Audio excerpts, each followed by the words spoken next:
महाराज जी, नाम जप करने पर भी हमें अपना प्रारब्ध भोगना ही पड़ेगा। तो फिर नाम जप करने का क्या लाभ होगा महाराज जी?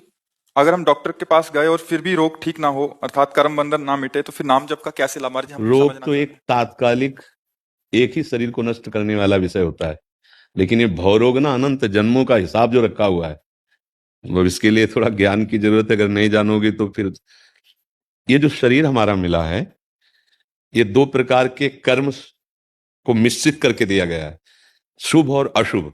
शुभ कर्म का तात्पर्य होता है पुण्य, अशुभ कर्म का तात्पर्य होता है पाप। शुभ कर्म का फल होता है सुख लौकिक, और अशुभ कर्म का फल होता है दुख लौकिक। अब जो स्टॉक अनेक जन्मों का रखा हुआ है, उसमें शुभ अशुभ पूरा गोदाम भरा हुआ है, उससे कुछ निकाल करके ये मनुष्य शरीर बनाया गया है, जिसे प्रारब्ध कर्म कहते हैं। इसे उसे संचित कर्म कहते हैं। जो इस शरीर से हम नए कर्म कर रहे हैं, उन्हें क्रियमाण कहते हैं। वो दो ही प्रकार के, शुभ और अशुभ।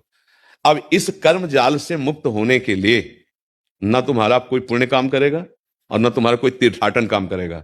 इसमें काम करेगा भगवान का आश्रय और नाम जप। अब जब हम